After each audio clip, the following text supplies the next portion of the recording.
bukan tahun batu, tapi tahun baru 2024. Baik, bertemu kembali dengan Lidara Raywawa Channel, channel yang memberikan edukasi, channel yang memberikan pengajaran, channel yang memberikan hidayah pastinya bagi orang-orang yang masih mencari hidayah sampai dengan hari ini dan masih berteriak-teriak meminta ditunjukkan hidayah, dan channel bagi orang yang masih mencari jalan yang lurus, karena setiap hari masih mencari-cari jalan yang lurus. Disinilah tempatnya, di dalam Tuhan Yesus Kristus ada hidayah dan ada jalan yang lurus. Haleluya.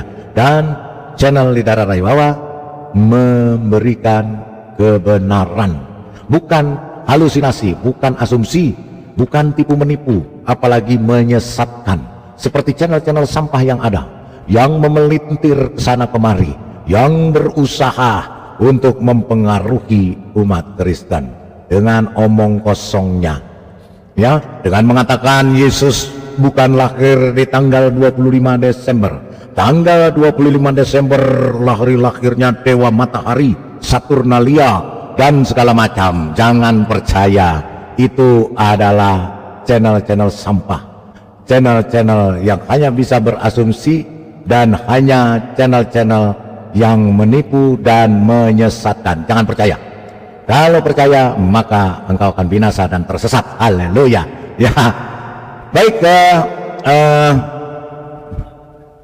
Sekali lagi ya, selamat Natal, selamat Tahun Baru 2024. Ya, selamat malam, selamat sore, selamat siang, selamat pagi dimanapun saudara-saudaraku berada.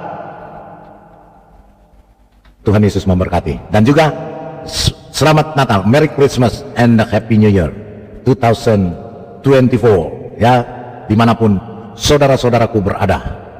Baik, karena bumi kita bulat, maka ada perbedaan waktu, ya. Karena apa? Perbedaan waktu itu menandakan bumi bulat, karena Tuhan Yesus Kristus itu adalah Tuhan Yesus Kristus, dia menciptakan bumi yang bulat, ya, bukan bumi yang dihamparkan atau bumi yang datar seperti kue cucur, seperti telur dadar atau telur mata sapi. Tidak, ya. Tuhan Yesus menciptakan bumi yang bulat. Jika setelah Tuhan Yesus naik ke surga, kemudian ada makhluk yang mengaku menciptakan bumi yang dihamparkan, bumi yang datar seperti kue cucur, seperti telur mata sapi, seperti telur dadar, dan seperti kardus, triplex, kain, permadani, jangan percaya. Itu bukan Tuhan, tapi hantu alias iblis, alias setan, alias dajjal. Karena Tuhan Yesus, Tuhan yang hidup, menciptakan bumi yang bulat, bukan bumi yang datar atau bumi yang dihamparkan seperti tadi, ya, seperti triplex, seperti telur mata sapi. Jangan percaya, ya. Maka jika engkau percaya, maka engkau tersesat. Dan bacalah firman Tuhan, Alkitab, karena firman Tuhan itu adalah kitab suci, dan firman Tuhan satu-satunya di dunia. Tidak ada lagi firman Tuhan selain daripada Alkitab, ya, kitab suci, ya. Itulah firman Tuhan satu-satunya. Di luar daripada Alkitab bukan firman Tuhan, tapi firman hantu, atau firman hantu alias setan, alias iblis, alias dajjal. Ya, besem haaf, ya ben feruah hakodes ha Elohim echad, bismil awal ibn wal rohul kudus ilahun wahid, dalam nama Bapa, Putra, dan Roh Kudus, Allah yang Esa, Trinitas yang Esa. Itulah iman kekristenan. Jika tidak ada Trinitas, maka tidak ada iman kekristenan. Tidak akan ada namanya umat Kristen tanpa adanya Trinitas. Jadi jangan menyangkal Trinitas, jangan menolak Trinitas, maka engkau binasa.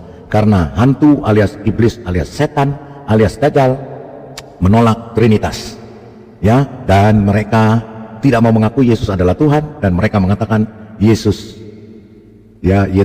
tidak disalibkan. Itulah hantu alias iblis alias setan alias dajjal. Baik, di room saya sudah ditemani bersama Pak KH David King. Shalom alaikum. Selamat malam. Selamat Natal tahun 2023 dan selamat menyongsong tahun baru 2024. Salam damai sejahtera. Salam damai sejahtera, damai di bumi, damai di sorga. Haleluya, haleluya. Salam satu batu. Iya, betul. Batu tidak dapat diserupakan dengan apapun, batu tidak beranak dan tidak diperanakan, dan batu tidak bisa menjadi manusia karena dia hanya seonggok batu. Karena dia benda mati. Karena dia benda mati. Tetapi Allah yang suci, Allah yang roh, itu mampu menuzulkan firman-Nya menjadi manusia bernama Tuhan Yesus Kristus, karena dia Tuhan yang hidup, bukan Tuhan yang mati seperti batu. Jadi judul pada malam hari ini, Selamat Natal 2023 dan Tahun Baru 2024, bukan tahun batu 2024. Jangan sembah batu. Saya ingatkan kepada saudara-saudaraku dimanapun berada, di live chat maupun di tempatnya masing-masing yang menyaksikan live ini, jangan sembah batu. Karena tahun baru itu adalah tahun baru 2024, bukan tahun batu 2024. Jika menyembah batu, walat lu. Bahaya, bahaya, jangan sembah batu. Ya, salam Pak Nikodemus. Ya, selamat Natal, selamat tahun baru. Ya, baik. Amin. Ya, sekali lagi selamat Natal tahun 2023 dan menyongsong tahun baru 2024 kepada semua subscriber Lidara Raiwawa Channel dan kepada seluruh donatur yang sudah menyisihkan dan menyalurkan berkatnya bagi yayasan Lidara Raiwawa Channel, dan untuk kita salurkan lagi. Ya, selamat Natal tahun 2023 dan selamat menyongsong tahun baru 2024. Tuhan Yesus memberkati. Baik, sebelum kita masuk ke topik, ya, kita masih berkecimpung di dalam Natalan 2023 karena kita masih di dalam suasana Natal. Ya, kita akan membaca firman Tuhan. Firman Tuhan satu-satunya tentang Yesus dan Natal. Baik Pak King, sebelum itu berkat doanya, silakan.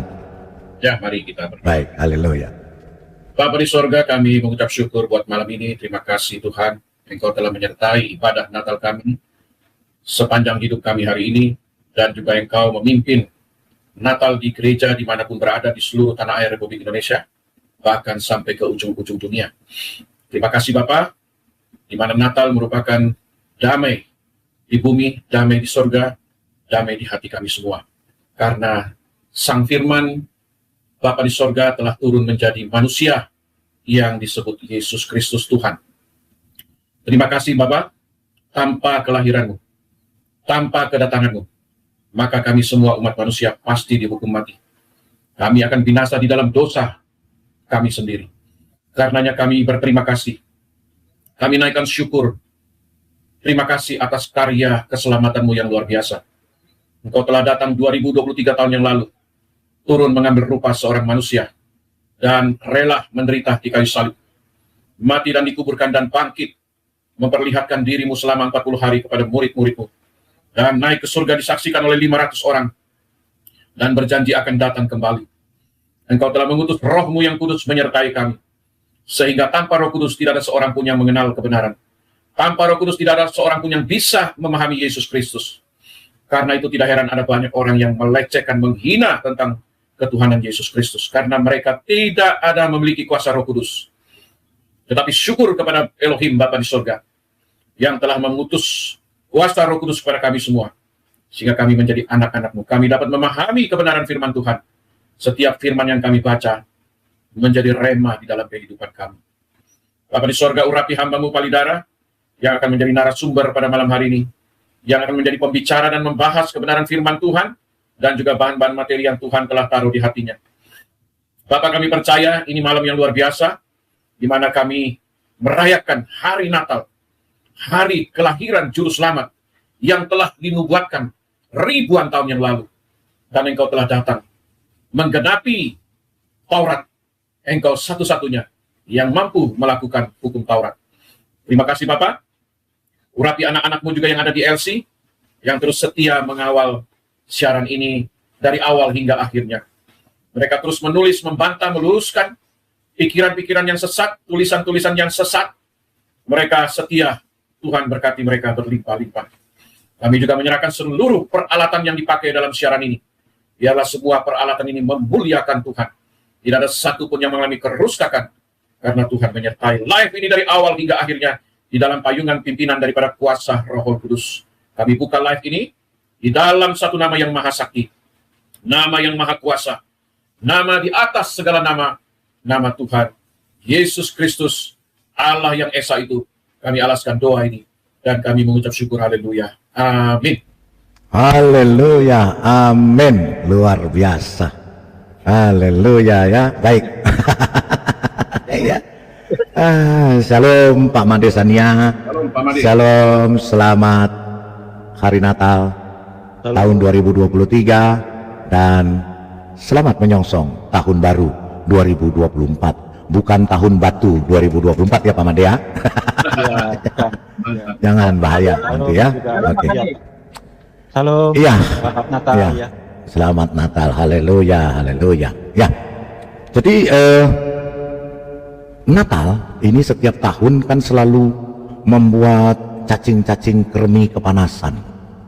Cacing kremi ini selalu menggeliat kepanasan ketika Tuhan Yesus sudah lahir di Bethlehem. Mereka cacing-cacing kremi ini sakit hati sekali ya.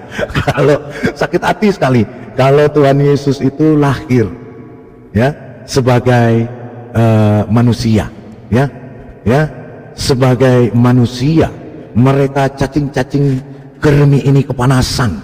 Kenapa kok Tuhan bisa jadi manusia gitu ya? Karena apa? Karena otak mereka memang tidak sampai ya. Mereka tidak mampu memaknai bahwa Tuhan itu, Allah itu ya, YHWH itu maha kuasa.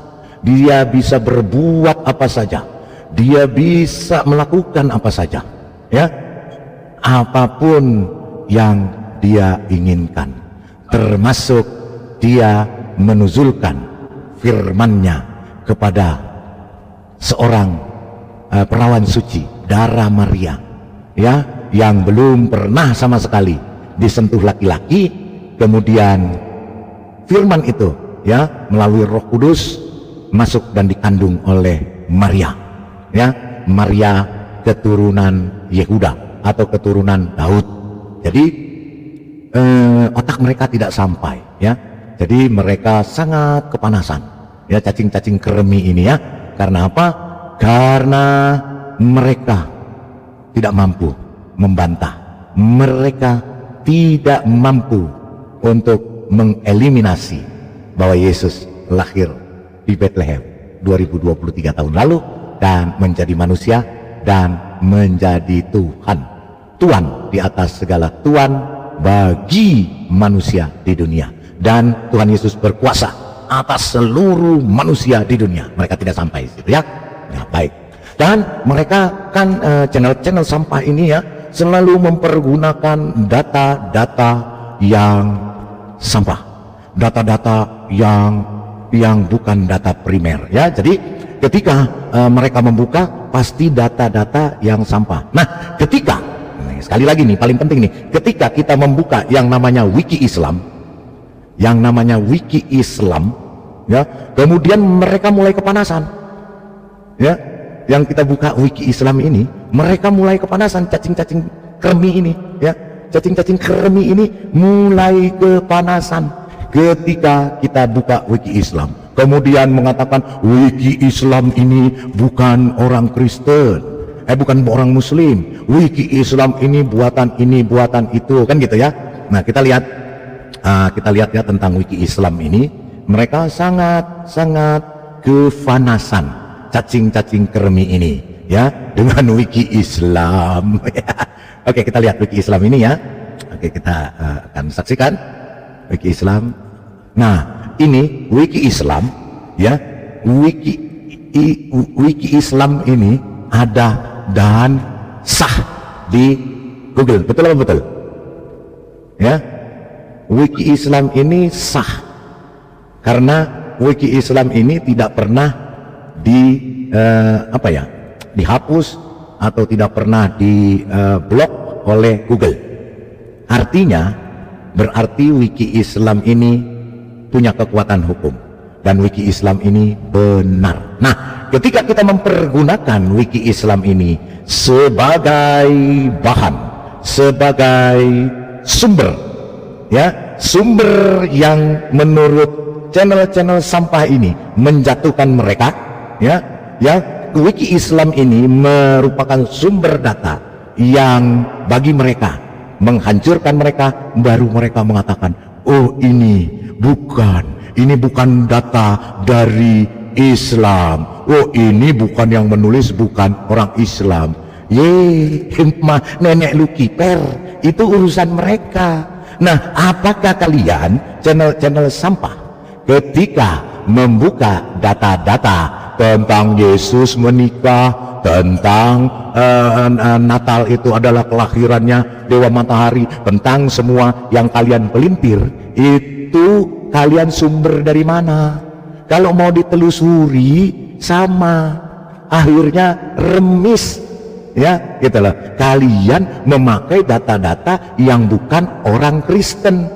Kalian memakai data-data, buka Wikipedia, buka Sefaria yang bukan dari Kristen. Ketika kalian dibukakan Wiki Islam yang kalian bilang bukan orang Islam, cacing kremi kepanasan, ya, kepanasan, ya, itu pakainya. Jadi mereka kepanasan, ya, tentang kita buka Wiki Islam. Tapi mereka membuka sumber-sumber yang bukan dari Kristen. Mereka membuka sumber-sumber seenak mereka. Sekarang ketika kita buka ini, jangan marah dong, jangan ngamuk ya, ya, ya, jangan ngamuk, ya, terima aja derita lu, ya, telan aja, walaupun sakit, walaupun pahit, telan saja, ya, nggak usah protes, itu ya, karena Wiki Islam ini memang membuka semuanya. Ya, karena apa? Karena lambangnya pun Islam. Nah, kemudian saya mau kasih tunjuk ke saudara-saudaraku, saya mau kasih tunjuk satu video yang menunjuk seperti ini. Nanti bisa menilai sendiri, ya. Kita lihat. Inilah pohon bulan sabit Ramadan. Ketika Bazi menguploadnya di Instagram, pohon itu telah meledak secara online dengan nama yang berbeda. Pohon bulan sabit, pohon Ramadan, dan bahkan pohon Idul Fitri. Netizen menyebutnya. Ya, jadi mereka, bukan saya yang ngomong ya, itu mereka mereka sangat iri sekali dengan Natal, ya. Makanya mereka cari cara, ya. Padahal cuma mau ingin menyamakan. Makanya kalau orang Kristen bikin pohon Natal, pohon terang, mereka bikin bulan sabit terang. Ada kasihan ya, kasihan sekali ya. Kita dengar Kak, kita lihatkan lagi, kita tonton. Kasihan Bapak Lidar.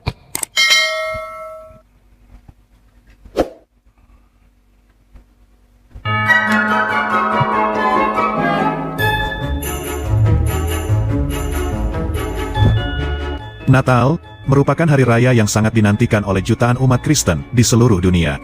Momen memaknai kelahiran Kristus dengan berbagi kasih dan berkumpul dengan sanak saudara. Perayaan ini identik dengan pohon Natal beserta pernak-pernik yang menghiasinya. Bahkan di benua Amerika dan Eropa, kebiasaan menghiasi rumah dengan gemerlap lampu dan ornamen Natal sudah menjadi tradisi turun-temurun yang semakin menambah kemeriahannya. Santa Claus, hadiah Natal, adalah hal yang paling dinantikan oleh anak-anak. Anda akan menemui rumah-rumah, toko, swalayan, mal, fasilitas umum lainnya, bahkan di pinggir jalan, sangat meriah dengan hiasan-hiasan Natal. Itu akan Anda temui apabila berkunjung ke Eropa, Amerika, atau negara-negara yang mayoritas penduduknya orang Kristen. Saya tidak merayakan Natal dengan cara apapun, tetapi putri saya yang berusia 11 tahun menyukai keindahan pohon Natal ketika didekorasi. Apakah saya boleh memiliki satu di rumah saya tahun ini? Tanya seorang wanita Muslim Amerika, di situs Islam Question and Answer. Assalamualaikum, kami adalah keluarga Muslim yang tinggal di Australia. Kami memiliki seorang putri berusia 10 tahun. Natal akan datang dan ini adalah tahun pertama putri kami bersikeras untuk merayakan Natal. Dia sudah menghias pohon Natal di sekolah dan membuat dekorasi. Tapi di rumah, saya tidak membuat manifestasi perayaan. Dia tertarik untuk membeli pohon Natal di rumah. Sepenggal keluhan yang sama, juga diutarakan seorang Muslim asal Australia di situs About Islam. Jingle bells, jingle bells, jingle all the way. Let me sing again. Christmas caroling. Jesus' family, the ornament when I put on my tree. Celebrate Christmas. It was Santa. Orang non-Kristen tak meliburan Muslim pada saat Natal. Nah, menghiasi beberapa properti di kota Dearborn saat Ramadan tiba, tapi itu tidak semeriah Natal. Bazi mengatakan, dia ingin membawa sedikit semangat Ramadan ekstra ke kota yang merupakan rumah bagi salah satu komunitas Arab dan Muslim Amerika yang paling terkonsentrasi. Orang bisa menjadi lebih kreatif, katanya. Bazi mengetahui hal itu dengan sangat baik dan mencoba mengubahnya. Satu pohon Ramadan pada satu waktu. Terinspirasi dari pohon Natal, Bazi kemudian mulai memasang pohon dan menghiasinya dengan nuansa Islami sebagai persiapan untuk menyambut Ramadan. Namun, putrinya yang berusia 4 tahun dengan polos mengira kalau itu adalah pohon Natal. Pada hari yang sama, Bazi kemudian membongkar pohon itu dan menatanya kembali berbentuk bulan sabit, simbol yang diakui secara luas dalam Islam. Akhirnya jadilah pohon bulan sabit Ramadan. Wah, wah.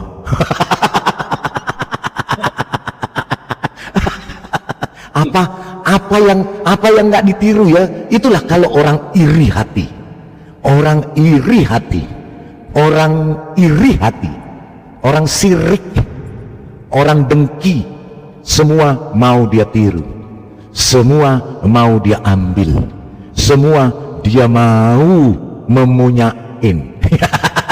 Nabi dia rampok, betul nggak Pak King? Betul. Nabi Alkitab dirampok. Monopoli Pak ya, di monopoli juga ya. Bukan monopoli Pak, ngerampok Pak. Kalau monopoli Ngerampok punya ya, sendiri iya, nggak iya. apa-apa. Saya memonopoli hasil buatan saya sendiri, ya itu wajar. Iya, Tapi iya. kalau saya memonopoli hasil rampokan, itu kurang ajar Pak namanya. Paham? Gitu. Kalau memonopoli buatan saya sendiri, itu namanya wajar.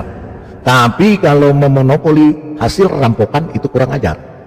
Nabi-nabi dirampok, ya, kitab suci dirampok, digonta-ganti sesuka hatinya, ya, dijadiin dongeng, omong kosong. Sekarang pohon Natal dijadi bulan sabit. Tanggalnya nggak netap Pak ya. Aduh, jadi dibilang, Tanggalnya juga nggak netap. iya, dibilang pohon bulan sabit suci. Weh. Kita dengerin ya. Ketika Bazi menguploadnya di Instagram, pohon itu telah meledak secara online dengan nama yang berbeda. Pohon bulan sabit, pohon Ramadan, dan bahkan pohon Idul Fitri. Wih, ada kado pula.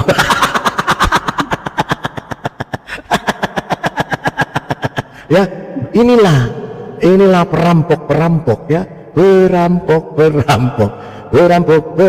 maling, rampok, maling, begal. Betul apa betul? Semua mau diserupakan. Semua mau diserupakan. Netizen menyebutnya. Karena semakin banyak keluarga yang menggunakannya, pencarian untuk tagar Ramadan Tree di Instagram menghasilkan lebih dari 1000 postingan. Woi, tuh lihat. Kenapa di sini ini cacing kremik nggak bikin? Mestinya mereka bikin ya. Ya, oke. Sementara untuk tagar A3 menghasilkan lebih dari 1500 postingan. Ada yang bilang kentir. Mengutip dari internationalnews.com, Kentir ya, Pak. pohon bulan Edan. sabit telah menjadi tren di Uni Emirat Arab. Zahira Marti, pendiri agensi pengembangan merek Ting Licorice, membelinya pada tahun 2020 melalui Ya, jadi itu ya fakta. Ya, fakta bahwa mereka perampok yang mau mengatakan bahwa itu adalah barang mereka. Kasihan ya, kasihan. Ya, kemudian oke, kita juga akan lihat sekarang kalau waktu kita ke Pak King, kalau kita waktu ke Israel kemarin, itu waktu kita ada batunya tempat Yesus dibaringkan, di situ banyak yang mencium batu itu karena dibaluri oleh minyak narwastu, ya. Kita juga bersujud situ mencium menginikan batu itu. Apakah itu menyembah batu? Kita lakukan setiap hari. Ya. Apakah itu dilakukan setiap hari? Tidak. Karena hanya saat itu saja untuk menghormati. Ya, gitu ya. Ya, kan hanya sebagai apa? Sebagai penghormatan, betul nggak? Ya, hanya penghormatan, ya, bukan dilakukan setiap hari. Kalau dilakukan setiap hari rutin, ya, itu namanya menyembah batu. Dilakukan rutin setiap hari, setiap minggu, setiap bulan, setiap tahun, rutin, itu namanya menyembah batu. Tapi kalau kita hanya datang ke sana seperti ke Bethlehem, mencium tempat itu menghormati. Sama saja ada orang, ya, ada orang yang kalau ketemu sama orang tua dia cium tangan nggak? Iya. Cium tangan kan? Terus ada kita sama anak saya, kita cium jidatnya anak kita kan, betul nggak? Kalau kita sayang, apakah itu menyembah anak kita? Terus kita cium tangan menyembah orang tua kita, kan itu ya? Apakah kita waktu sungkeman, kalau orang Jawa tuh ada sungkeman ya namanya, kalau waktu pas pernikahan mereka sungkeman, ya, sungkem di kaki ibunya dan bapaknya, kemudian mencium kaki ibunya. Apakah itu menyembah ibunya? Kira-kira menyembah ibunya atau bukan? Ya, bukan. Kayak Pak, Menghormati, Pak. Iya. iya, kayak umpamanya di Bali, betul nggak? Orang mencium sungkeman sama orang tuanya, mencium tangan, mencium kaki, mencium kening. Apakah itu menyembah? Bukan. Karena itu hanya dilakukan sporadis, hanya dilakukan sekali waktu. Terus ketika Paskah, orang saudara-saudara kita Katolik, ya, mereka mencium salib. Apakah itu menyembah salib? Bukan. Itu menghormati. Tapi kalau setiap hari menyembah ke arah batu, mencium batu diwajibkan, ya, menyembah batu setiap hari, itu baru namanya menyembah batu, ya. Kalau hanya mencium saat itu saja, tidak. Itu menghormati namanya, ya, itu menghormati, ya, menghormati saat itu, ya, menghormati, ya. Oke, kita lihat ya perbedaannya. Kita akan lihat perbedaannya menyembah batu dengan mencium batu. Baik, oke ya, kita lihat ya. Oke.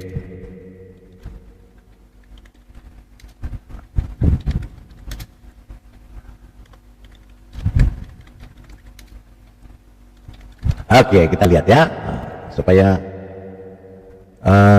ini, karena waktu kita di sana pun kita ya mencium, menghormati kok, betul nggak? Betul, Pak. Lain dengan mengagungkan, itu lain, Pak, ya? Lain dengan mengagungkan, dan lain dengan menyembah. Kalau menyembah tuh setiap hari, itu ya. Kalau namanya mencium tuh mencium tuh hanya sekali, ya iya, gitu loh, ya. Kita mencium tangan orang tua kita waktu hari raya, ya kan? Hari raya, apakah itu namanya menyembah? Enggak, ya. Kalau saat itu mencium nggak masalah, nggak majalah. Tetapi kalau seperti ini, ini dilakukan tiap harinya, gitu loh. Ini ya, sebentar ya, kita lihat ya. Ini dilakukan nggak setiap hari? Nanti sebelum itu kita baca firman Tuhan ya, nanti baru masuk. Karena ini masalahnya tadi ada bulan sabit suci. Bulan sabit suci. Ada ya, lucu-lucu ya. Gerombolan, Pak, ya, bulan sama bintang ya. Iya, mungkin gerombolan cacing kremi ini lucu, menggemaskan. Niru. Iya, menggemaskan, betul, ATM ya, sangat menggemaskan sekali gitu. Nah, kalau seperti ini dilakukan setiap hari, dia menyembah batu, bukan? Iya. Menyembah batu, karena dilakukan setiap hari, menghadap ke batu Google ini, Betul apa betul? Betul. Iya. Betul, Pak. Pak Iya. Widara, Ya. Pak Widara, Ya. ada yang kepanasan nanti Pak Widara. Biarin aja, deritanya lah kepanasan. Kalau kepanasan masuk kulkas. Jadi kalau seperti ini dilakukan setiap hari, ini namanya menyembah batu atau bukan? Dia menghadap ke batu, di hadapan batu, menghadap ke batu, dilakukan setiap hari, satu hari 24 jam satu hari, 7 hari seminggu, 31 hari sebulan, 365 hari per tahun, setiap hari dilakukan rutin. Itu penyembah batu bukan? Saya mau tanya, penyembah batu, Penyembah batu Pak. penyembah batu. Kalau seperti Paulus, saya ke mana, ke Israel, ke Bethlehem, ada salib Yesus, kita menciumnya, menghormatnya, ya saat itu.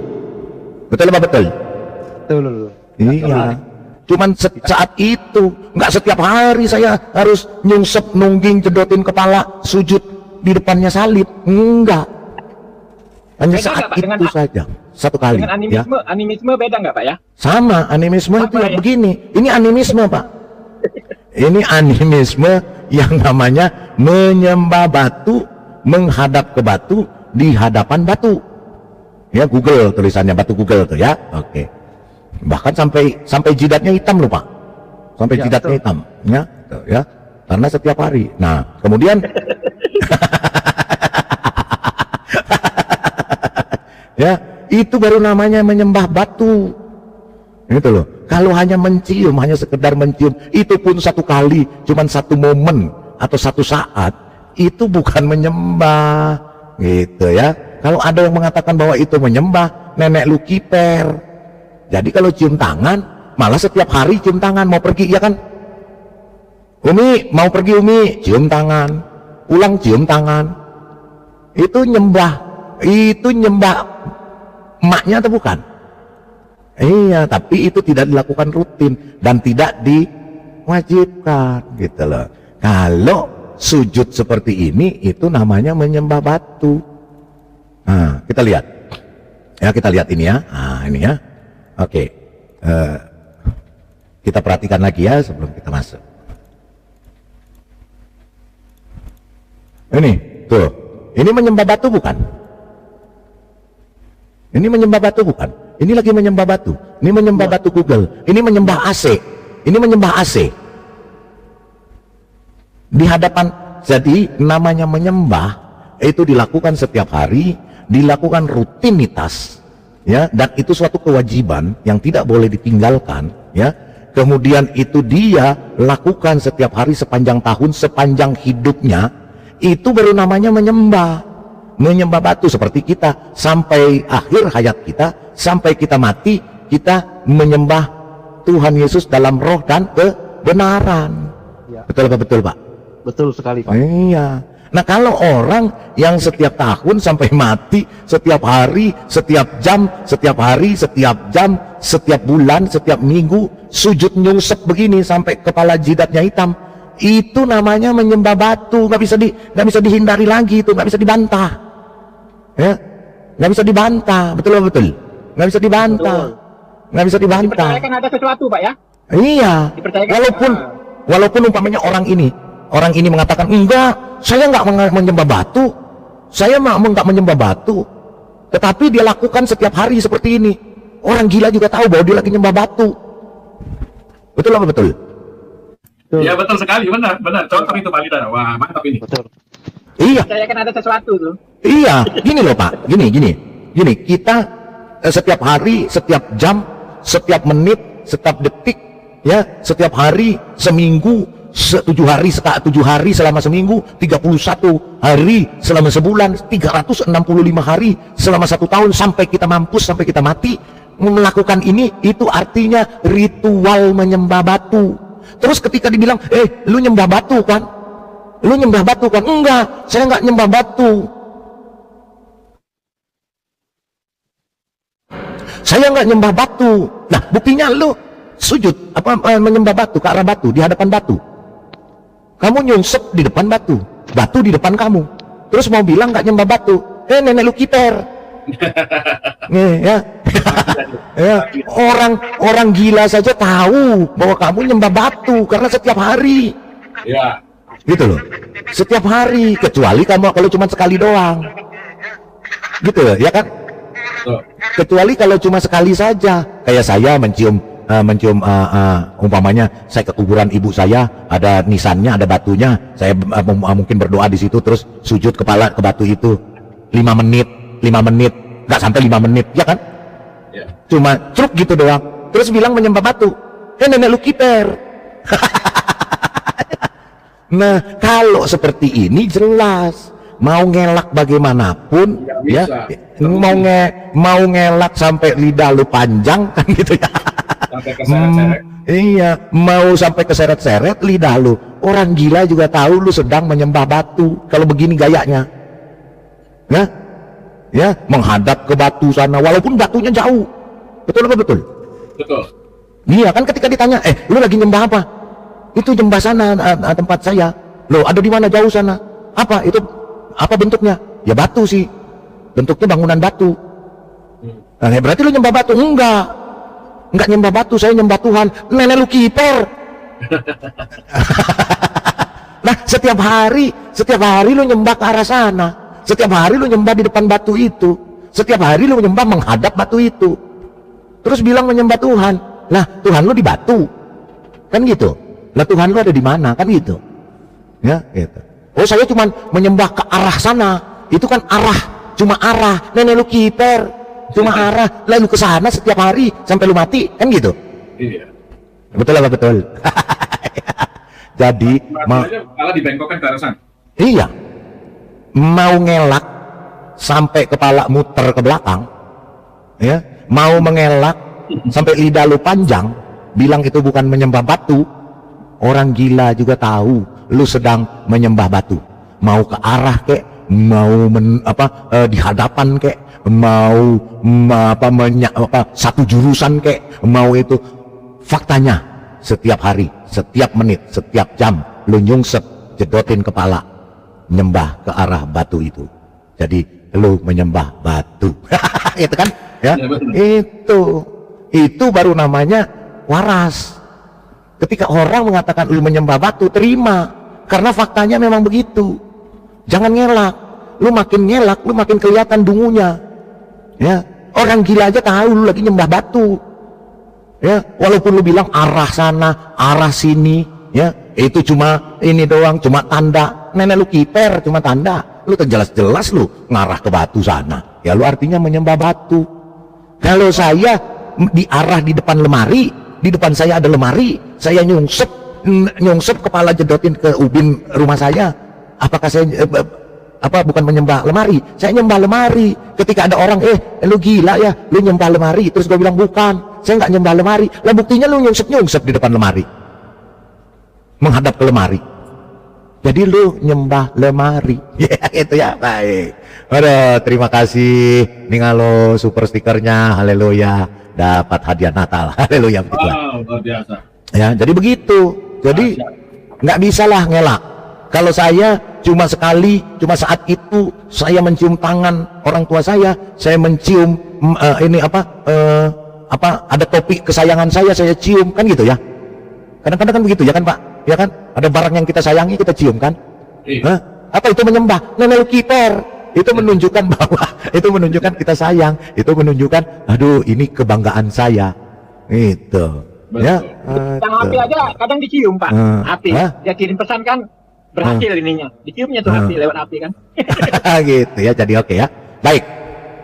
Kemarin kita sudah bahas ya tentang Natal. Natal itu artinya kelahiran. Kalau di dalam Alkitabul Muqaddas bahasa Arab, Aidul Milad, artinya kelahiran. Aidul Milad Rob yang lahir, ya Robi yang lahir, ilahi Robi yang lahir, yang nuzul ke dunia, yaitu Yesus Kristus. Ya, itu artinya bahwa di dalam kemahakuasaan Tuhan, ya Tuhan Allah itu mampu mewujudkan kemahakuasaannya untuk menjadikan sesuatu yang bisa dipercaya dan bisa dilihat oleh manusia. Ya, makanya disebut Aidul Milad, hari kelahiran. Aidul Milad ya Rob, ya, Miladak ya Rob, ya. Jadi kelahiran Rob, Rob itu dilahirkan. Ya, itu bahasa Arabnya di dalam Alkitabul Muqaddas. Ya, jadi Rob itu dilahirkan. Ya, Robi itu dilahirkan. Robi itu apa? Robi itu bisa Tuhan, bisa Tuhan. Rob, karena ada yang mengatakan ya Rob, ya Rob. Pernah nggak dengar ya Rob, ya Robku, ya Rob? Sering, Pak. Ya, Rob, Iya. sering. Iya, ya Rob, ya Rahman, ya Rob, ya Rahman. Itu artinya sedang memanggil Tuhan atau Tuan. Gitu loh, ya. Itu Rob artinya Tuan. Bisa jadi Tuhan ketika di dalam ya Robi itu ketika di dalam keilahiannya, di dalam ketuhanannya, di dalam keallahannya, dia jadi Tuhan, Robi. Tetapi kalau Rob itu Tuan. Itu Tuan, artinya dia Tuan yang di atas segala Tuan, maka jadi Tuhan, ya gitu ya, Rob, gitu ya. Jadi itu masalahnya, gitu ya. Makanya dikatakan Rob, ilahi Rob. Jadi kalau manusia, jadi kita bisa dibilang Rob, bisa, karena kita Tuan. Kak David King Tuan tanah, ya, gitu loh, ya. Rob juga, Rob, Tuan, ya Rob. Makanya yang ketika yang berteriak-teriak ya Rob itu sedang berteriak kepada Tuan. Kalau di dalam kemanusiaannya, gitu ya. Makanya si Musa juga ya Pak King ya, Musa sama Harun itu bisa dikatakan Rob, bahkan Allah. Dan Harun adalah nabinya, gitu ya. Itu ya, jadi jangan, gak usah ngeles, nyembah batu ya nyembah batu aja, akui aja ya saya nyembah batu, gitu loh. Ya kan, lebih gentleman kan, gitu ya. Oke, silakan Pak King David sebelum kita lanjut. Iya, luar biasa Bapak ya. Jadi kalau ada orang yang berkata begini, oh saya tidak menyembah dia, saya tidak menyembah batu, saya hanya disuruh menghadap arah. Ngomong kosong, Oh. sampai cium batu Pak, wajib kan gitu ya. Jadi kan orang ini kan suka menipu, bertakia. Kalau kita sujud menyembah ke satu arah saja, dan di hadapan arah yang kita sembah itu ada batu, dan tadi sudah dikatakan itu selama 365 hari kita menyembah, satu hari sekian kali kita sujud menyembah, berarti 1 tahun berapa itu? Ya sudah jelas melawan Taurat Tuhan. Jangan ada padamu ilah lain di hadapan. Jadi kalau ada orang menyembah batu dengan berkata, oh saya tidak menghadap, tidak ada batu di depan saya, arahnya yang kamu hadap itu kemana? Kan jelas, katanya ada kompasnya. Penunjuk arahnya ke arah mana, satu tempat tertentu, dan sehari sekian kali sujud ke arah batu itu, ya sudah jelas dong. Kemudian ketika waktu ke sana pun, mereka bersujud, bahkan mencium-cium di depan mata mereka, bahkan berebut, ya, terus keliling-keliling, lalu menggunting rambut, melempar setan, ya, itu jelas praktek-praktek pagan. Itu syirik di hadapan Tuhan. Mau apapun alasanmu, katanya, oh hati saya nggak di situ, ya nggak bisa, karena lu disuruh setiap hari. Kalau sekali-sekali, mungkin saya bisa mengerti. Kita bisa setuju kalau sekali-sekali, tapi kalau setiap hari, misalnya Pak Made setiap hari ini, dia menghadap kulkasnya yang ada isi es krim, setiap hari dia sujud menyembah di situ, berkali-kali dalam satu hari, ya berarti dia menyembah es krimnya. Kan begitu. Kan mudah ya. Tetapi Tuhan yang kita sembah, Tuhan yang kita imani, Yod Hei Vape itu, dia adalah roh. Dia adalah cahaya yang tidak tak terhampiri. Tetapi dia yang tidak terhampiri itu bisa menyatakan dirinya melalui kuasa firman-Nya. Dia bisa menyatakan dirinya melalui kuasa firman-Nya. Karena itu melalui firman inilah Tuhan menciptakan seluruh alam semesta ini. Melalui firman. Dan saudara, ada di salah satu kitab mengatakan demikian saudara, bahwa salah satu nama Tuhannya adalah yang awal dan yang akhir. Berarti dia mengakui Tuhannya itu adalah yang awal dan yang akhir. Dan Pak, dan menunjuknya dialah yang awal dan yang akhir, dia. Kemudian Yesus mengatakan akulah yang awal dan yang akhir. Jadi jadi contohnya begini. Saya menunjuk kepada Pak KH David. Dialah yang awal dan yang akhir. Terus Pak King David mengatakan akulah yang awal dan yang akhir. Artinya Pak King David yang awal dan yang akhir. Saya hanya menunjukkan bahwa dialah King David itu yang awal dan yang akhir.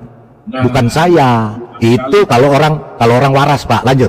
Nah, makanya firman Tuhan di dalam Wahyu 1 ayat 8 berkata demikian. Wahyu 1 ayat 8, akulah Alfa dan Omega, yang firman awal dan yang Tuhan akhir. Elohim, yang ada dan yang sudah ada dan yang akan datang, yang maha kuasa. Alfa dan Omega itu yang awal dan yang akhir.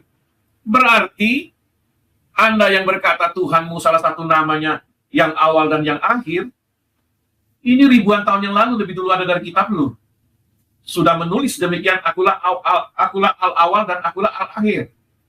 Berarti Alkitab ini jelas menuliskan Yesus Kristus adalah Tuhan yang Anda harus sembah. Apakah cukup satu ayat? Tidak, saudara. Saya akan kasih ayat lagi yang lain.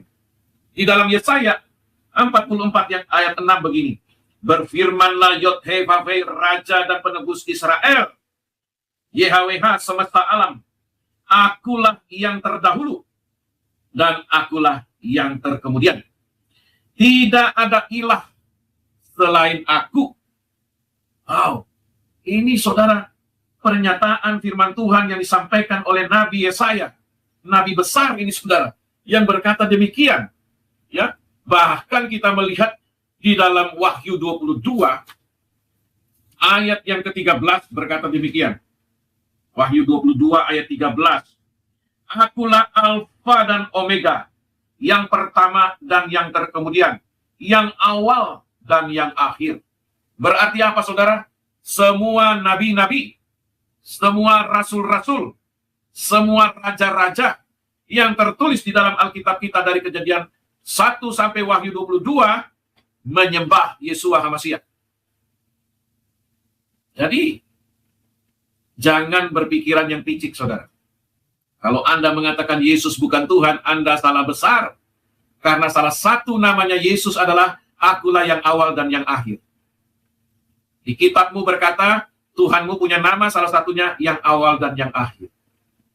Berarti saudara, Anda harus menyembah kepada Yeshua HaMashiach.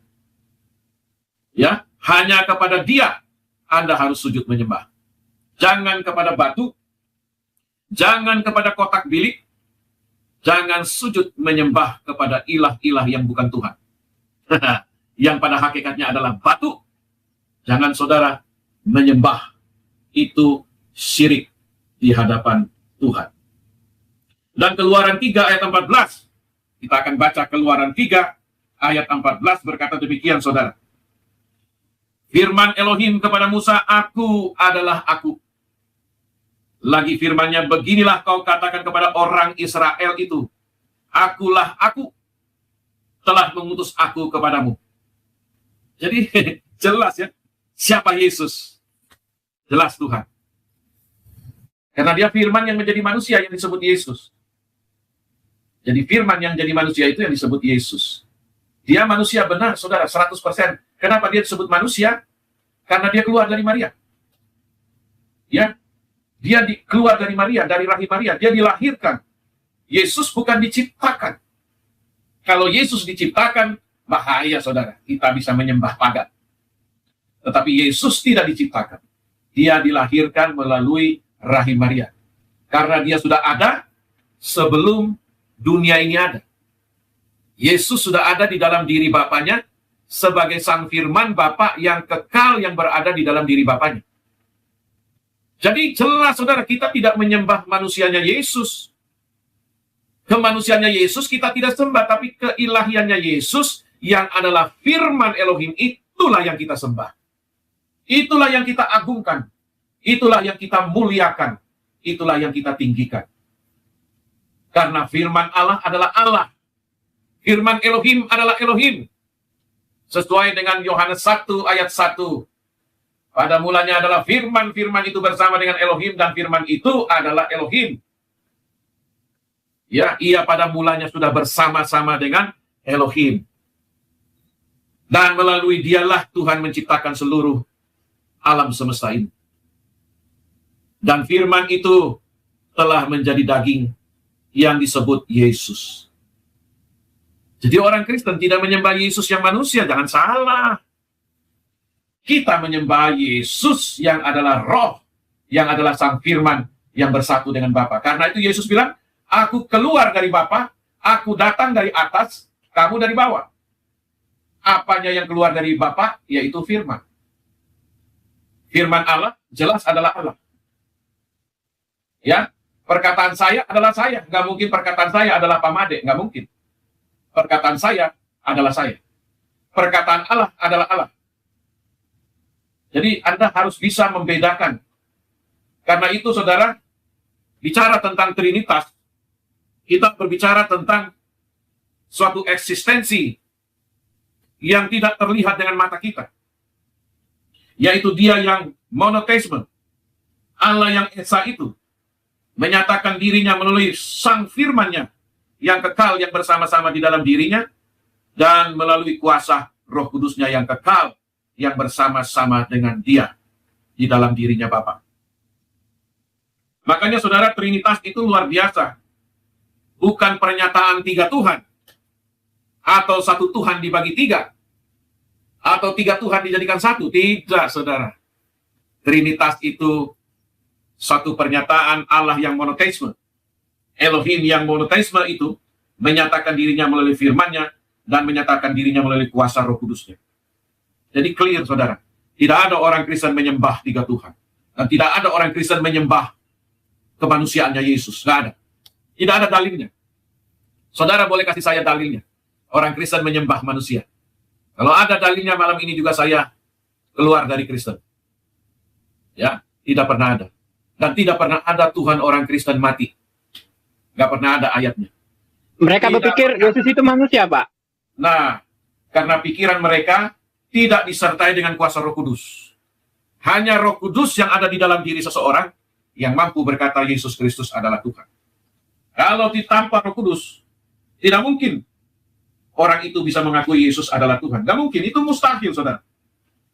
Ya, hanya melalui kuasa Roh Kudus yang berdiam di dalam diri seseorang, itulah orang itu bisa berkata Yesus adalah Tuhan. Jadi kita nggak heran ketika Protestan, para polimuter, gang becek, mereka berkata Yesus bukan Tuhan, karena tidak ada kuasa Roh Kudus dalam diri mereka. Mereka tidak memahami ayat-ayat firman Tuhan yang ada di dalam Alkitab kita. Ya, mereka adalah orang-orang kontekstual. Mereka adalah orang-orang yang letterlek saja. Yang tidak memahami bahasa perumpamaan, bahasa figuratif. Mereka nggak paham. Mereka main comot-comot satu ayat, lalu mereka katakan, ini loh, kitabmu, kitab porno. Padahal kalau kita buka semua ayatnya, dia akan kabur dan malu. Ya, seperti beberapa hari yang lalu, ada seseorang dari seberang, para Protestan, yang mengatakan Amsal itu adalah kitab porno. Amsal 7 ayat 16 sampai 19. Setelah kita membaca dari ayat 1 sampai ayat 15, maka dia terheran-heran, terheri-heri. Kenapa? Karena itu nasihat kepada seorang anak muda yang tidak berpengalaman, dinasehati oleh firman Tuhan, jangan sampai jatuh ke pelukan perempuan-perempuan pelacur, perempuan-perempuan dursila. Nanti engkau akan seperti kerbau yang dicocok hidungnya. Makanya dikatakan, marilah kita tidur, marilah kita memuaskan hawa nafsu kita. Telah kubentangkan permadani di ranjangku, dan kutaburi ya wangi-wangian rempah-rempah. Itu seseorang yang telah dijerat oleh roh najis, dijerat oleh roh perempuan jalan. Karena itu firman Tuhan katakan, ingat, jangan sampai engkau jatuh kepada pelukan perempuan jalan. Di dalam Amsal 7 itu dikatakan demikian, saudara, saya bacakan supaya Anda mengerti. Hai anakku, Berpeganglah pada perkataanku dan simpanlah perintahku dalam hatimu. Berpeganglah pada perintahku dan engkau akan hidup. Simpanlah ajaranku seperti biji matamu. Tambatkanlah semuanya itu pada jarimu, dan tuliskanlah itu pada loh hatimu. Katakanlah kepada hikmat, engkaulah saudaraku. Dan sebutlah pengertian itu sanakmu, supaya engkau dilindunginya terhadap perempuan jalang, terhadap perempuan binal yang licin perkataannya. Karena ketika aku melihat-lihat dari kisi-kisiku dari jendela rumahku, kulihat di antara yang tak berpengalaman. Kudapati di antara anak-anak muda seorang teruna yang tak berakal budi, yang menyeberang dekat sudut jalan, lalu melangkah menuju rumah perempuan jalan pada waktu senja, pada petang hari, di malam yang gelap. Datanglah menyongsong dia seorang perempuan berpakaian pelacur dan berhati licik. Cerewet dan binal perempuan ini, kakinya tak dapat tenang di rumah. Saudara lihat, perempuan jalan, perempuan pelacur, kakinya tidak tetap tinggal di rumah. Dia suka ada di sudut-sudut jalan, dia ada di mal-mal, dia ada di tikungan-tikungan jalan. Sekarang ia di jalan, sebentar lagi di lapangan. Dekat setiap tikungan ia menghadang. Lalu dipegangnyalah teruna itu, dan diciumnya dengan muka tebal. Berkatalah ia kepadanya, aku harus mempersembahkan kurban keselamatan, dan pada hari ini telah kubayar nazarku. Itulah sebabnya aku keluar untuk menyongsong engkau, untuk mencari engkau, dan sekarang kudapati engkau, anak muda yang tidak berpengalaman ini.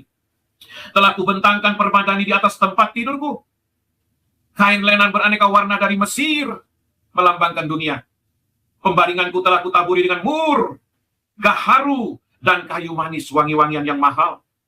Marilah kita memuaskan birahi hingga pagi hari, dan bersama-sama menikmati asmara. Karena suamiku tidak di rumah. Ia sedang dalam perjalanan jauh. Ia membawa sekantong uang dan baru pulang menjelang purnama. Ia merayu orang muda itu dengan berbagai bujukan. Dengan kelicikan bibir ia menggodanya. Tiba-tiba orang muda itu mengikuti dia seperti lembu yang dibawa ke pejagalan. Dan seperti orang bodoh yang terbelenggu untuk dihukum. Sampai anak panah menembus hatinya seperti burung dengan cepat menuju ke perangkap. Kalau Anda sudah terperangkap seperti burung, Anda nggak bisa lari kemana-mana. Tanpa menyadari bahwa hidupnya terancam. Orang yang terperangkap dengan kehidupan perempuan jalan, hidupnya pasti terancam. Oleh sebab itu, hai anak-anak, kata firman Tuhan, dengarkanlah aku, perhatikanlah perkataan mulutku. Janganlah hatimu membelok ke jalan-jalan perempuan jalang itu. Dan janganlah menyesatkan dirimu dalam lintasannya. Karena banyaklah yang terluka, ditewaskannya. Sangat besarlah jumlah orang yang dibunuhnya. Banyak orang yang mati karena terikat perempuan jalan. Rumahnya adalah jalan ke dunia orang mati yang menurun ke ruangan maut. Sampai ayat 27. Kalau baca firman Tuhan harus sampai tuntas, saudara. Jangan copet-copet. 1-2 ayat lalu Anda bikin kesimpulan. Ini loh, kitab orang Kristen penuh dengan pesta seks, penuh dengan ayat-ayat porno. Padahal mereka baca dari ayat pertama. Itulah Pak King. Ya. Nah benar kata Pak King itu, dan mereka pikir itu kan Alkitab Kristen. Itu kan untuk universal, dikatakan untuk semua orang itu. Ya, betul sekali. Demikian juga dengan kitab Hosea. Demikian juga dengan kitab Yehezkiel. Semua itu bahasa-bahasa figuratif, bahasa-bahasa perumpamaan yang dikatakan, ya, Ohola dan Oholiba itu adalah Yerusalem dan Samaria. Yerusalem dan Israel. Ya, itulah Yerusalem dan Israel. Jadi Ohola, Oholiba itu adalah perumpamaan figuratif. Ya, karena mereka telah berzina secara rohani. Makanya Tuhan memakai istilah mereka adalah seperti pelacur-pelacur. Jadi orang yang berzina rohani itu seperti pelacur. Makanya saudara, kalau saudara baca firman Tuhan, jangan otakmu porno. Seperti RT 6 Gang Becek itu otaknya porno. Ya, hanya sebatas pusar ke bawah. Porno. Tidak suci, tidak kudus hatinya. Ketika membaca Alkitab, mereka bilang, wah ini loh kitab porno. Padahal otak mereka yang porno. Demikian dari saya, Pak Lidara. Terima kasih. Lanjut, Pak Lidara. Mantap, Pak. Haleluya. Ya, jadi gitu ya. Jadi jelas ya bahwa mengenai kita lihat dari wiki Islam, apakah Ini otentik loh ya, data ini kita lihat ya. Jadi kita akan lihat ya bagaimana penyembahan berhala ya, menyembah batu. Ya ini bukan kata saya, Pak. Bukan kata saya ya. Ini kata ini ya, bukan kata saya ya. Oke, kita akan lihat dari Wiki Islam ya. Oke, Wiki Islam Ka'bah ya. Ka'bah ini dari Wiki Islam, bukan, sekali lagi bukan buat karangan saya ya. Gitu ya, Ka'bah Wiki Islam, Ka'bah adalah kubus ya. Artinya dalam bahasa Arab Ka'bah ini adalah bangunan kubus ya, bangunan kubus. Kita akan lihat ya. Oke. Kita buka ya. Ini bukan kata saya loh, Pak King. Jangan marah sama saya, Pak King ya.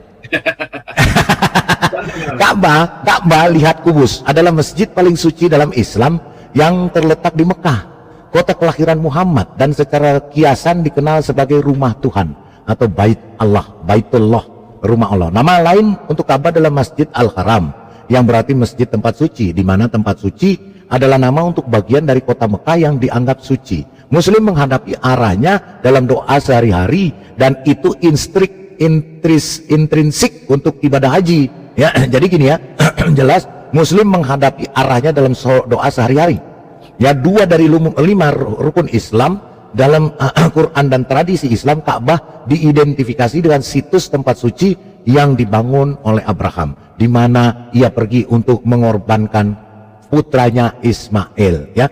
Asal-usul dan signifikansi ritual sebelum Muhammad mengklaim menerima wahyu dari Allah, Ka'bah berfungsi sebagai tempat suci pra-Islam yang populer, yang menurut tradisi hadis menampung 360 berhala dan gambar, sebagian besar dewa pagan, dan menarik penziarah dan perdagangan dari banyak bagian Arab. Ada juga laporan bahwa tokoh-tokoh Maria dan Yesus berada di Ka'bah. Diriwayatkan dari umat Islam yang meninggal pada abad kedua. Loh, ini bukan kaleng-kaleng loh ya. Ini yang meriwayatkan umat Islam sendiri abad kedua. Ternyata ada gambar Maria dan Yesus. Artinya mereka menyembah berhala, yaitu menyembah gambar Maria dan Yesus. Menurut sebuah hadis, kalau nggak percaya sama hadis, buang hadisnya, kan gitu ya. Betul apa betul? Betul apa betul? Kalau tidak percaya kepada hadisnya, dibuang hadisnya. Nah, menurut sebuah hadis, Ka'bah mungkin berisi gambar Abraham dan Maria. Lihat Sahih Bukhari, kita lihat Sahih Bukhari. Oke ya. Nah, Sahih. Kalau yang mereka katakan itu, mereka katain doib gitu, Pak. Iya, biarin aja. Dari deritanya lu gitu, nenek lu kiper kan gitu ya. Ya, hadis ini mengatakan begini, diriwayatkan Ibnu Abbas, Nabi SAW memasuki Ka'bah dan menemukan di dalamnya gambar Nabi Ibrahim dan Maryam.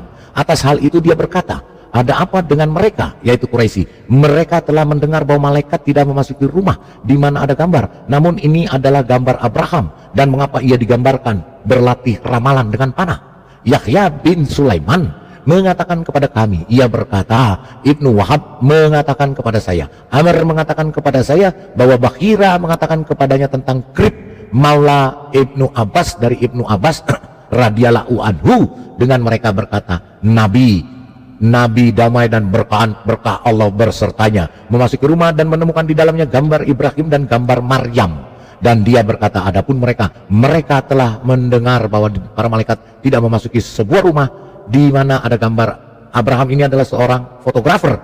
Jadi apa pembagiannya? Seorang fotografer. Ini Sahih Bukhari ya.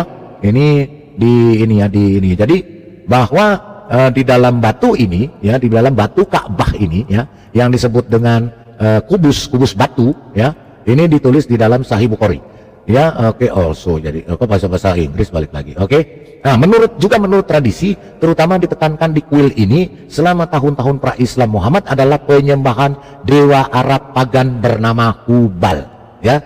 Oke. Sejarah rumah mitologi Abraham. Nah, sejarah rumah mitologi artinya mitos ya, namanya mitologi itu omong kosong, mitos ya. Mitologi itu adalah cerita yang tidak benar. Quran sering menyebutkan tempat suci yang aman atau rumah di mana ritual berlangsung yang bernama Ka'bah, rumah suci, dalam Quran 5 tanda bagi nomor 9597. Secara tradisional ini diidentifikasi dengan fondasi rumah yang diangkat oleh Abraham dan Ismail. Dalam Quran 2 tanda bagi nomor 127 yang mungkin merupakan implikasi yang dimaksudkan. Lihat juga Quran 3 tanda bagi nomor 96 yang mengatakan rumah pertama bagi umat manusia di mana Ibrahim biasa berdoa dibangun di Makkah. Umumnya dipahami berarti Mekah. Dan Quran 14 tanda bagi nomor 35 sampai 41 di mana rumah suci yang dibangun oleh Abraham digambarkan dalam istilah yang sama dengan Ka'bah dalam ayat-ayat lain. Bahkan yang lebih eksplisit adalah Quran 22 tanda bagi nomor 26 sampai 29 di mana situs rumah Abraham diidentifikasi sebagai rumah kuno. Jadi menurut ini ya, bukan menurut saya loh, ini menurut wiki Islam ya. Ini terbuka loh ya. Jadi fakta ya. Jadi Ka'bah itu adalah kubus katanya ya. Kubus yang adalah rumah kuno. Artinya rumah Abraham ini adalah rumah kuno ya, gitu ya.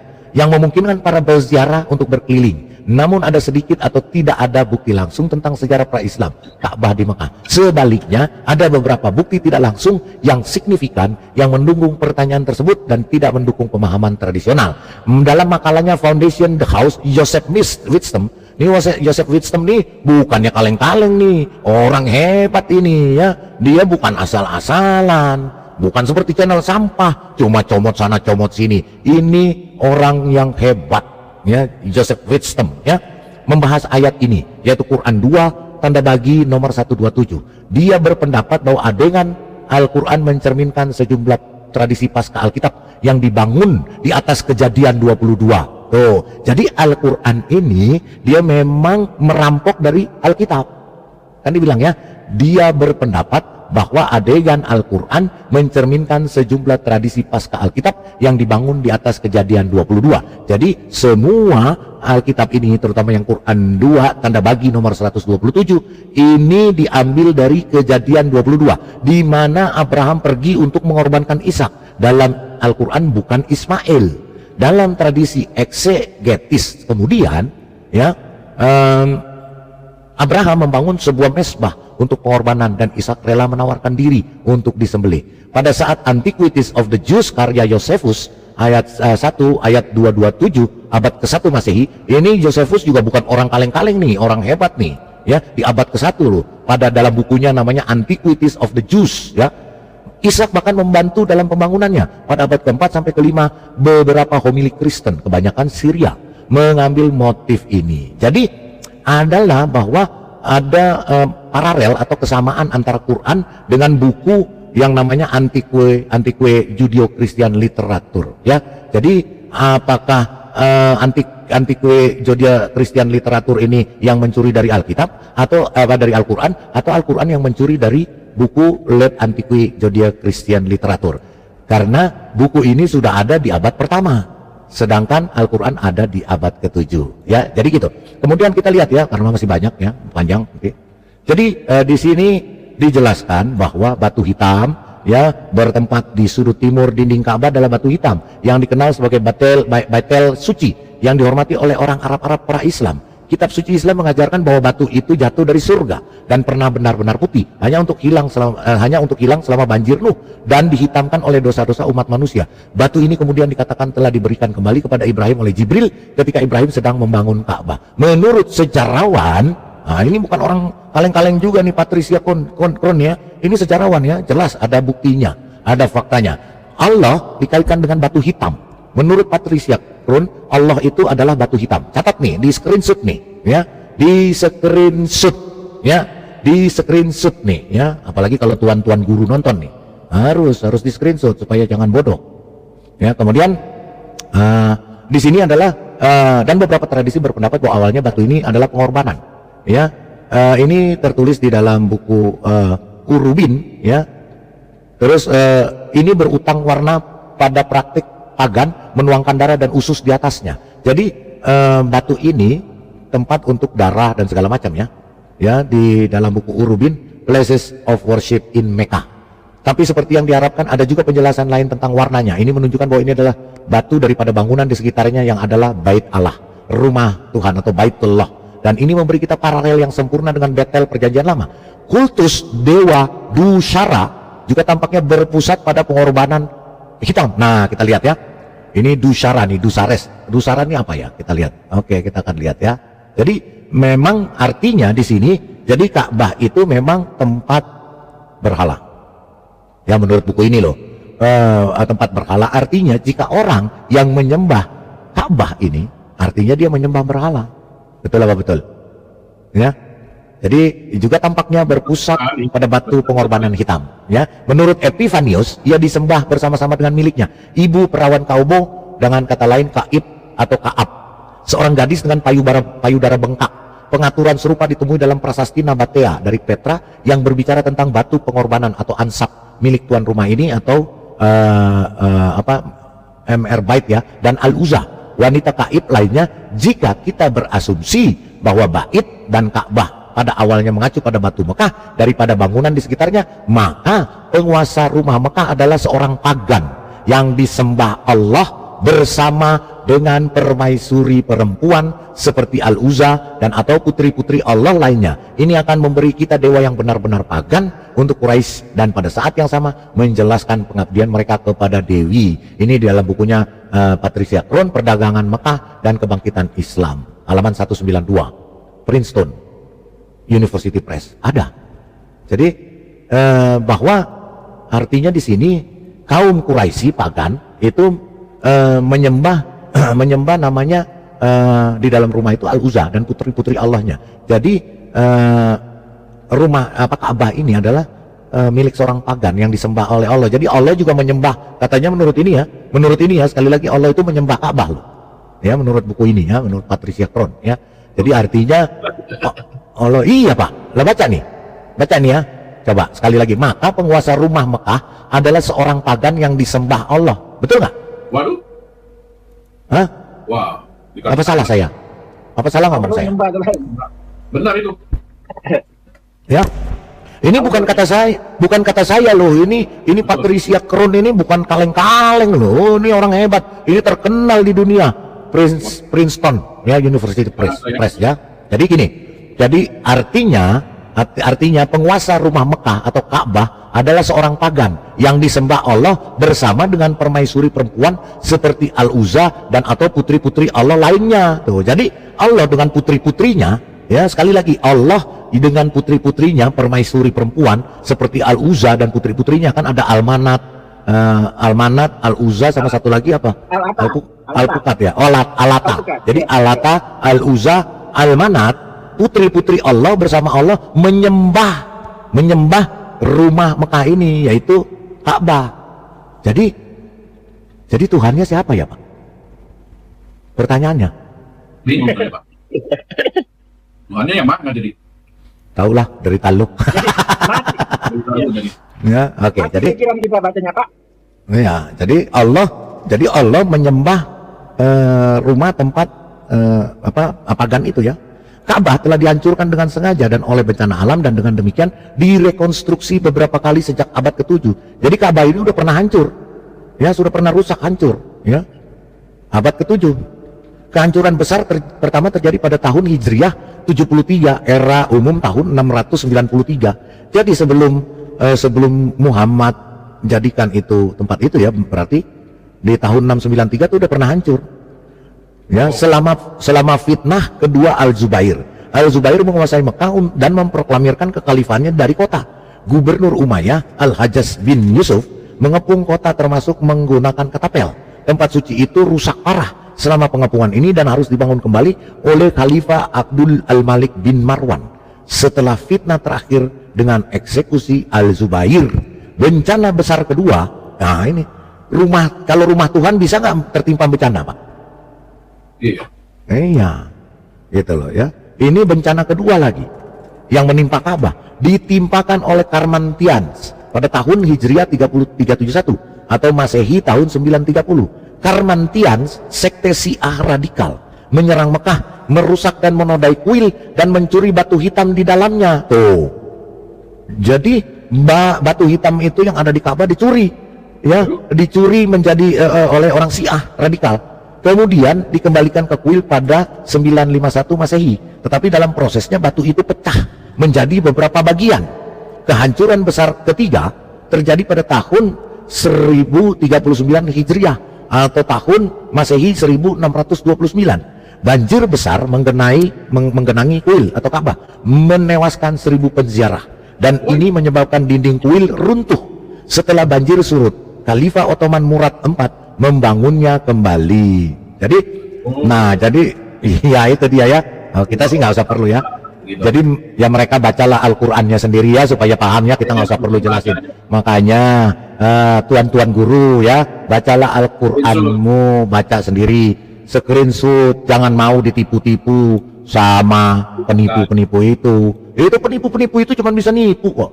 Ya jangan mau aja ditipu. Tuan-tuan guru ini mau aja ditipu sama orang dungu. Berarti tuan-tuan guru ini lebih dungu daripada penipu kan, daripada yang nipu ya.